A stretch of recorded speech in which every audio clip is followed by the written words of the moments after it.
Indonesia menjadi negara pertama di dunia yang berani menerapkan campuran biodiesel hingga 50% secara nasional. Melalui B50, pemerintah ingin semakin banyak kebutuhan energi dipenuhi dari sumber daya yang dimiliki Indonesia sendiri. Karena itu, pemerintah juga menargetkan Indonesia bisa mencapai swasembada solar pada tahun 2026.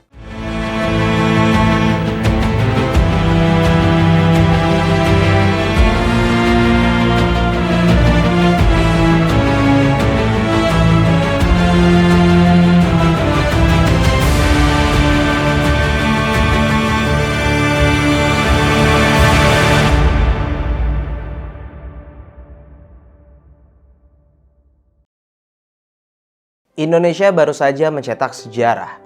Untuk pertama kalinya di dunia, Indonesia resmi menerapkan biosolar B50. Tapi sebenarnya, apa sih B50 itu? Dan kenapa kebijakan ini dianggap sangat penting? Kalau mendengar istilah B50, mungkin banyak yang mengira ini adalah jenis bahan bakar baru yang dibuat di laboratorium. Padahal tidak sepenuhnya seperti itu. Biosolar B50 adalah bahan bakar yang terdiri dari 50% solar dan 50% biodiesel yang berasal dari minyak sawit. Artinya, separuh dari bahan bakar yang digunakan kendaraan atau alat berat tidak lagi berasal dari minyak bumi, melainkan dari sumber energi terbarukan yang diproduksi di dalam negeri. Lalu bagaimana prosesnya? Perjalanannya dimulai dari perkebunan kelapa sawit. Tandan buah segar dipanen, kemudian diolah menjadi crude palm oil atau CPO, yaitu minyak sawit mentah. Setelah itu, CPO diproses lagi menjadi biodiesel melalui proses industri. Biodiesel inilah yang kemudian dicampurkan dengan 50% solar hingga menjadi biosolar B50. Sebelum dipasarkan, B50 juga harus melewati serangkaian uji kualitas untuk memastikan performa tetap aman digunakan pada mesin kendaraan maupun sektor industri. Yang menarik, Indonesia menjadi negara pertama di dunia yang berani menerapkan campuran biodiesel hingga 50% secara nasional. Ini bukan langkah yang terjadi dalam semalam.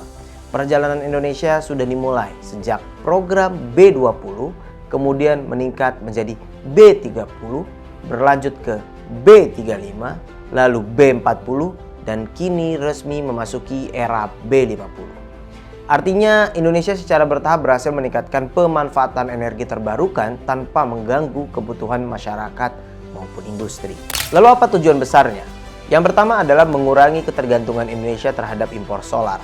Selama bertahun-tahun kebutuhan solar nasional masih harus dipenuhi dari luar negeri. Ketika harga minyak dunia naik dan nilai tukar rupiah melemah, beban negara ikut meningkat. Melalui B50, pemerintah ingin semakin banyak kebutuhan energi dipenuhi dari sumber daya yang dimiliki Indonesia sendiri. Karena itu, pemerintah juga menargetkan Indonesia bisa mencapai swasembada solar pada tahun 2026. Kalau target ini tercapai, Indonesia tidak hanya memperkuat ketahanan energi nasional, tetapi juga mengurangi ketergantungan terhadap gejolak pasar energi dunia. Manfaat berikutnya tentu berkaitan dengan ekonomi. Pemerintah memperkirakan implementasi B50 dapat menghemat devisa negara sekitar 170 triliun rupiah. Angka ini sangat besar. Bayangkan, uang yang sebelumnya digunakan untuk membeli solar dari luar negeri kini bisa tetap berputar di dalam negeri. Mulai dari petani sawit, pabrik pengolahan biodiesel, industri logistik, hingga sektor energi nasional akan ikut merasakan dampaknya. Dengan kata lain, nilai tambah yang sebelumnya dinikmati negara lain kini berpotensi dinikmati oleh masyarakat. Namun manfaatnya tidak berhenti di situ. B50 juga membawa dampak positif bagi lingkungan karena sebagian bahan bakarnya berasal dari biodiesel berbasis minyak sawit. Emisi gas rumah kaca yang dihasilkan menjadi lebih rendah dibandingkan penggunaan solar murni. Artinya Indonesia tidak hanya sedang membangun kemandirian energi, tetapi juga berupaya mendukung transisi menuju energi yang lebih ramah lingkungan.